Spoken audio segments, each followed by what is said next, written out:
ladies and gentlemen. Thank you, Ron. Great again. Reza Pahlavi.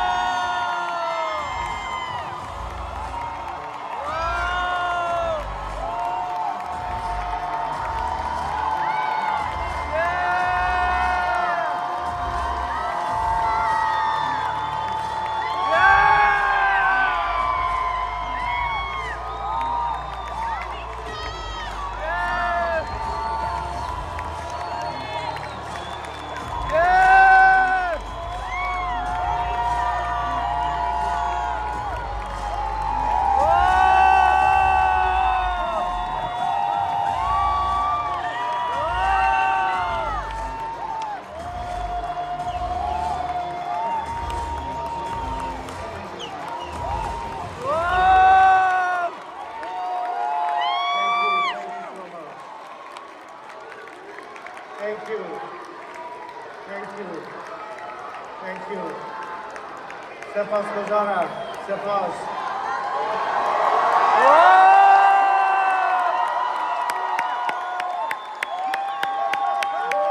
King Reza Pahlavi! King Reza Pahlavi!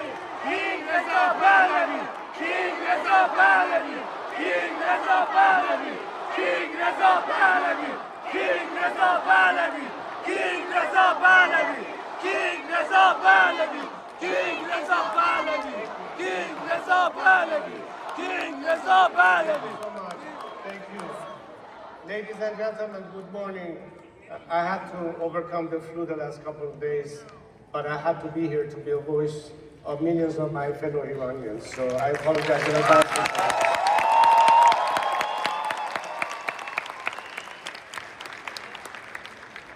I begin today in the memory of my fallen compatriots, the heroes of my country who have fought, bled, and died, not only for their own freedom and for the liberation of Iran from the clutches of an evil, depraved regime that has held us hostage for 47 years, but for the freedom, peace, and security of the world.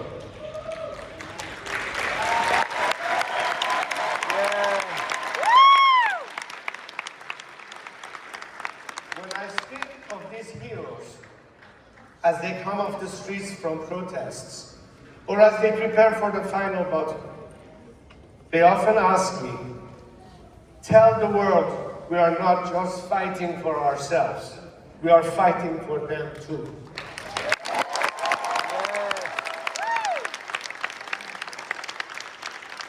So it is in that spirit and in their honor that I ask you to close your eyes for a moment and imagine a free Iran. No more nuclear threats, no more terrorism, no more hostage taking, no more closing of the Strait of Hormuz, no more blackmailing of the global community. Imagine an Iran that instead of exporting terrorism is promoting freedom. Freedom to its people, stability to its neighbors, national security and economic opportunity for the United States and the free world.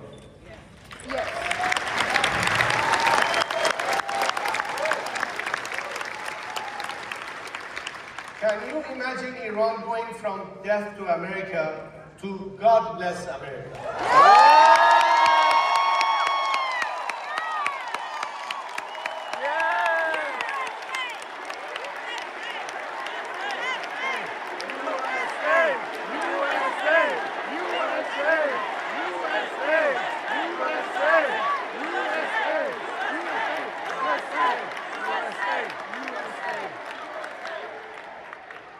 Well, I too can, because I have seen the true soul of my people. Let's remember, on 9/11, one of America's darkest hours, when your enemies, and even some who claim to be your friends, celebrated those horrific attacks, the Iranian people did something the world wasn't supposed to see. They risked their lives to hold candlelight vigils in the heart of Tehran.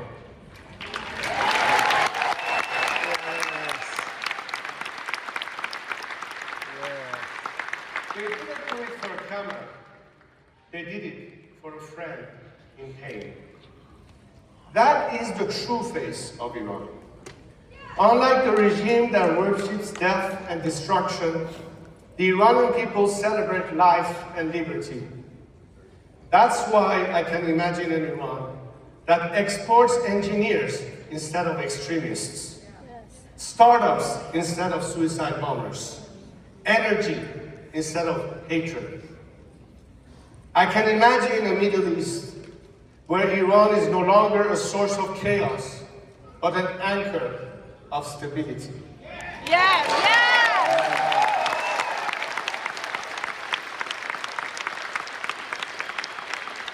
An Iran that does not fear its people, doesn't threaten its neighbors, doesn't isolate itself from the world. Imagining this is not difficult, because this is exactly what Iran once was and what it can be again. Yeah.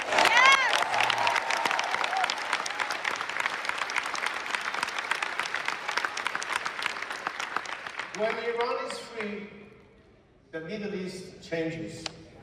When Iran is free, America regains a great friend.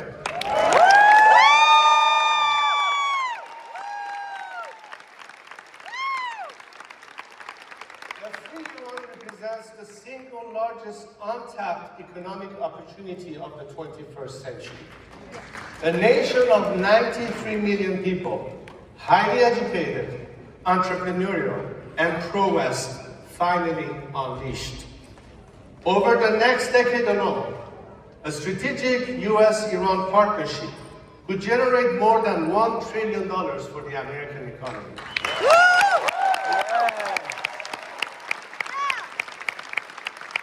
Imagine a Middle East where Iran is a friend of Israel,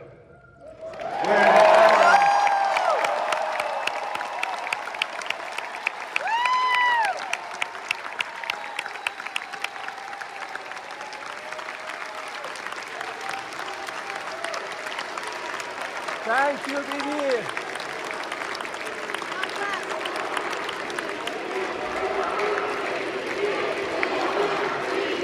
Bibi, Bibi, Bibi, Bibi. King Reza Pahlavi, King Reza Pahlavi, King Reza Pahlavi, King Reza Pahlavi, King Reza Pahlavi. where the Abraham Accords are extended into the Cyrus Accords. For Cyrus the Great, the Iranian king who issued the first Charter of Human Rights, and whose vision of religious tolerance inspired Thomas Jefferson. Today, the Islamic Republic tramples upon Iran's millennial-old legacy of tolerance for religious minorities and wages war on them. In a country with the fastest rate of growth of Christianity in the world, the regime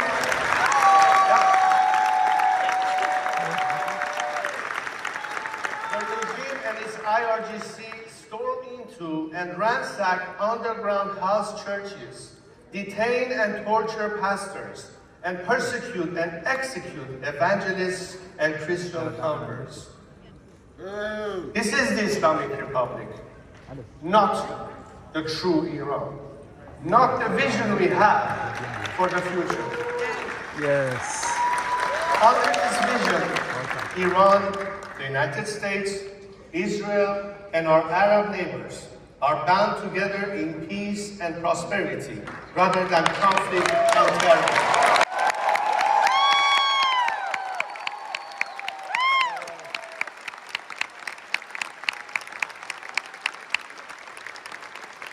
A Middle East where we will be able to handle our own affairs and manage our own backyard, when we can put an end to the endless wars and allow our American friends to bring back their sons and daughters in uniform and focus where they want to, back home.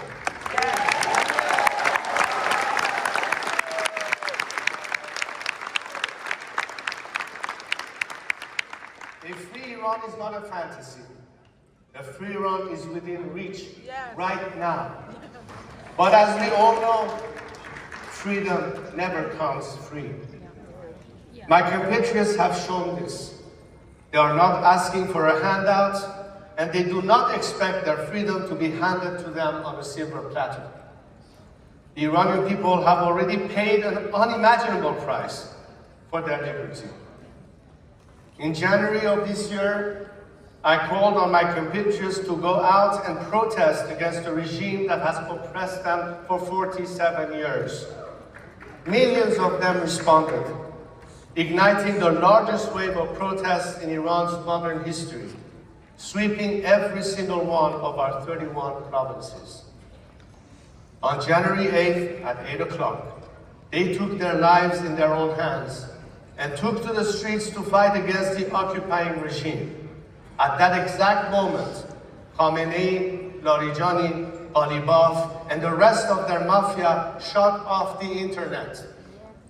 Under the cover of darkness, and with a depravity that shocked the world, they massacred more than 40,000 Iranians and injured over 300,000.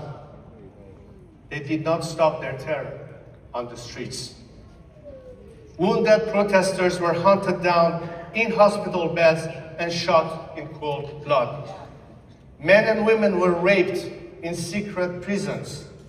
Even nurses, ambulance medics, and doctors who dared to help protesters were tortured, raped, and killed.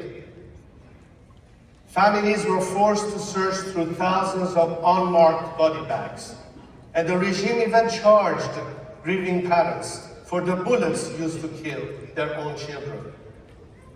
To this day, mothers still search for their sons, and daughters still ask where their fathers will come home. To this day, 29 days to be exact, Iranians have been cut off from the world with almost no access to the internet. Fearful of my courageous compatriots, Khamenei Jr. and his cabal of criminals have dragged Iran from the 21st century to the dark ages. They are afraid that when they do, the world will again see the defiant will of a nation united and determined to topple it.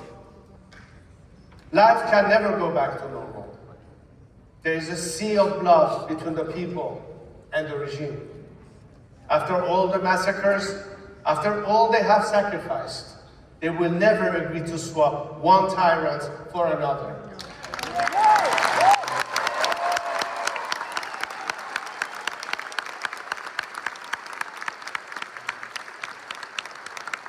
And another anti-American tyrant will not serve American interests either. The only thing that the remnants of this regime can be relied on to do is to buy time, to cheat, and to steal. They will never be honest or true partners for peace. President Trump was right when he said, we don't want to come back every 2 years. But if a faction of the regime is left in power, that is exactly what will happen. It will buy time. It will pretend to negotiate. And then it will return to its old jihadist ways of threatening America, its security, and its interests.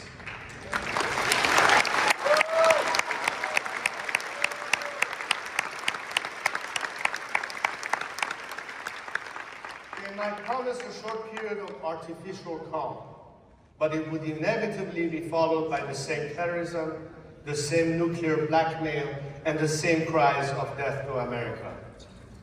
Because the truth is simple.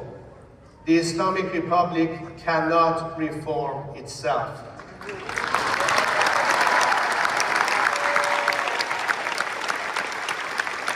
cannot reform a snake. Venom is in its DNA. Yes. Yes.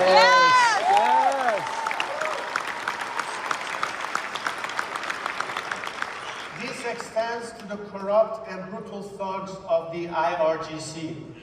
Because the IRGC is not Iran's national army. Indeed, it does not even have the word Iran in its name. It is the Islamic Revolutionary Guard Corps. It serves its own poisonous ideology of terror and not Iran's national interests. So it can certainly never be a partner to serve America's interests.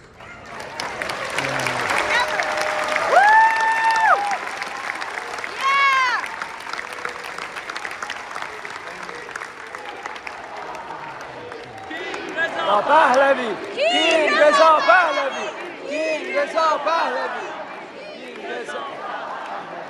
King Reza Pahlavi, King Reza Pahlavi, King Reza Pahlavi. I have 4 minutes left. I'm halfway through my speech. The only path to lasting peace and stability runs through a clean break with this regime. For the first time in 47 years, President Trump's strategy has given us a real chance to achieve that outcome. For decades, every American president since Jimmy Carter chose to try to manage this looming threat rather than resolve it. Each of them has failed. They have only made the problem worse. The result has been more dead Iranians and more dead Americans. So the mullahs operated on the assumption that America didn't have the stomach to confront them decisively. That assumption began to collapse when President Trump ordered the strike on Qasem Soleimani.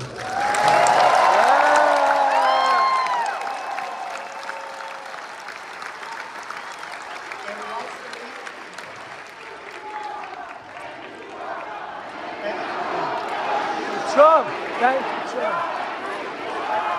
Thank you, Trump. Thank you, Trump. Thank you, Trump. Thank you, Trump. Thank you, Trump. Thank you, Trump. And once the myth of the regime's invisibility was shattered, possibilities began to move in a different direction. Operation Midnight Hammer and Epic Fury have done something extraordinary. The killing of Khamenei and many of his henchmen, the destruction of more than 80% of the regime's ballistic missile arsenal, and the obliteration of the nuclear sites have leveled the playing field. This did not happen by accident. It happened because of President Trump's resolve and the courage of American troops.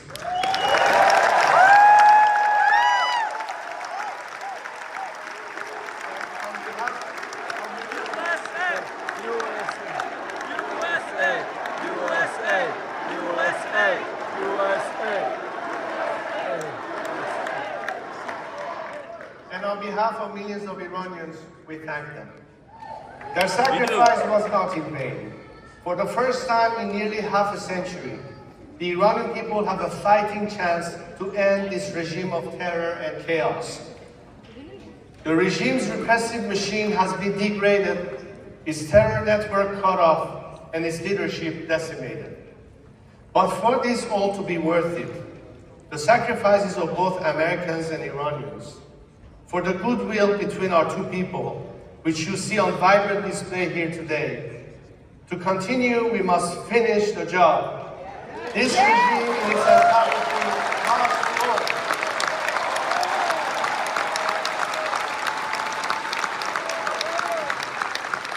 If we do not finish the job and leave a rump of the regime in place, the threat posed by this Islamic Republic will not be solved. It will only be made worse. Those who have spent 47 years sowing chaos cannot be trusted to bring about stability. Terrorists cannot be trusted to bring peace. If they are left in place, they will bring only more of the instability, chaos, and destruction they have brought for 47 years. They are not pragmatists, they are thugs. They are not deal makers, they are agents of chaos. But the other path, the path which finishes the job once and for all, will leave a legacy of peace and prosperity that historians and scriptwriters could only dream of. That legacy will belong to the heroic people of Iran and to the only president of the United States who had the courage and the character to see this mission through.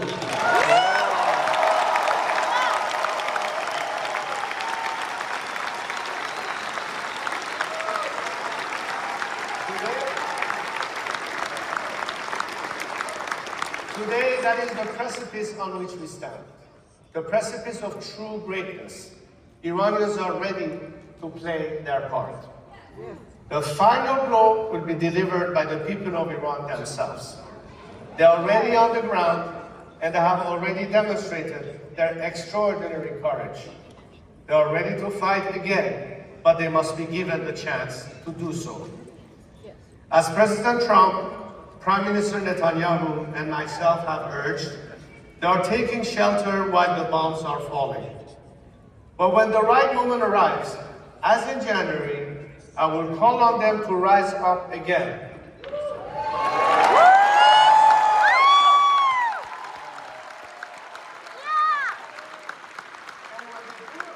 I have no doubt they will put an end to the dark chapter of the Islamic Republic once and for all, and reclaim their homeland, their dignity, and their future.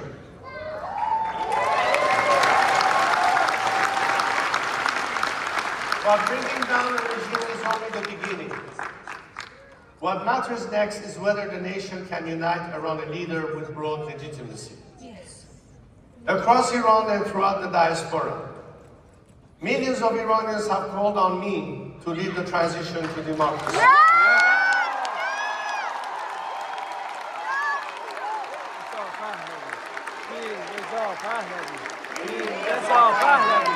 King Reza Pahlavi, King Reza Pahlavi, King Reza Pahlavi, King Reza Pahlavi, King Reza Pahlavi, King Reza Pahlavi, King Reza Pahlavi.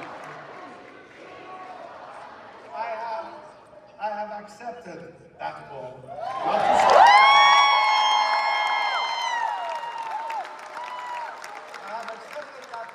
Not to serve myself, but to serve my nation and my people.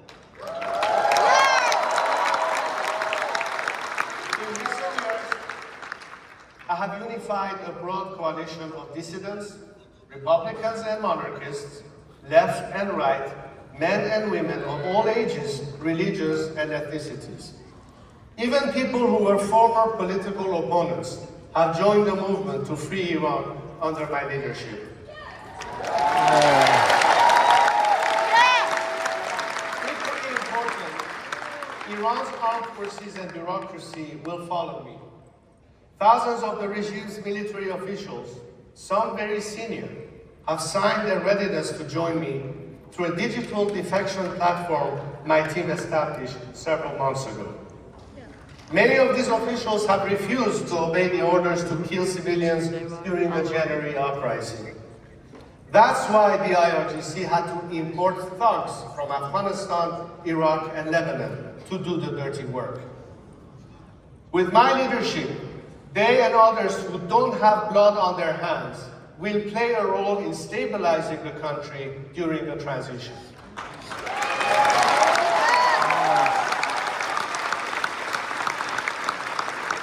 Iran is not Iraq. We will not repeat the catastrophic mistake of de-Baathification. There will be no dissolution of bureaucratic institutions, no power vacuum, no chaos.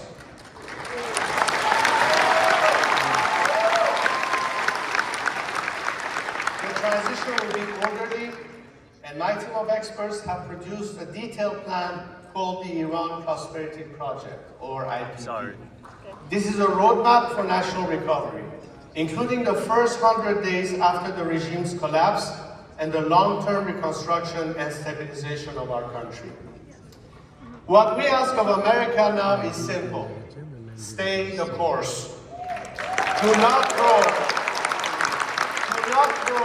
this crumbling regime a lifeline. Pave the way for the Iranian people to finish the job.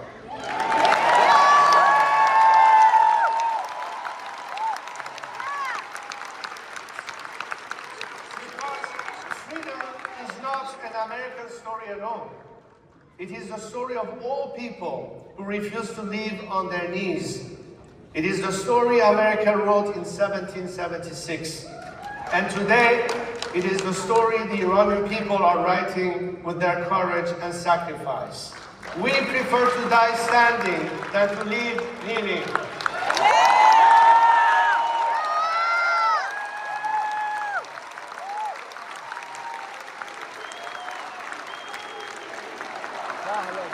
King Reza Pahlavi. King Reza Pahlavi. King Reza Pahlavi. King Reza Pahlavi. King Reza Pahlavi. King Reza Pahlavi. So, 2026 marks the 250th birthday of the United States. It is my hope and my belief that history will also remember 2026 as the year of Iran's rebirth.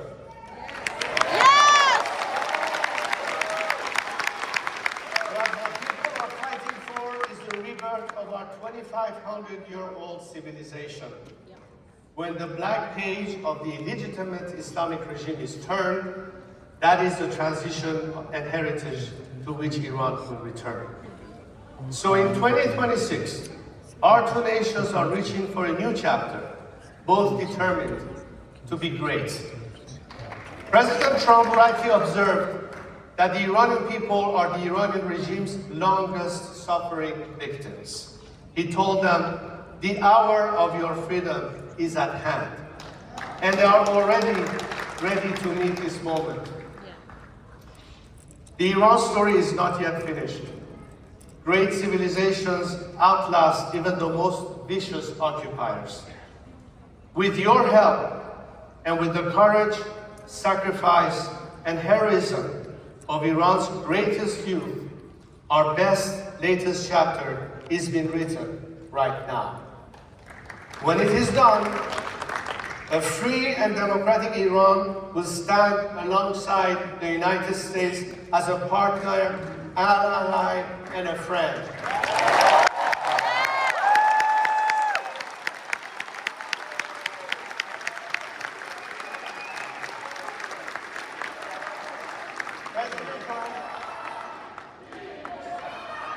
President, thank you. President Trump is making America great again. I intend to make Iran great again.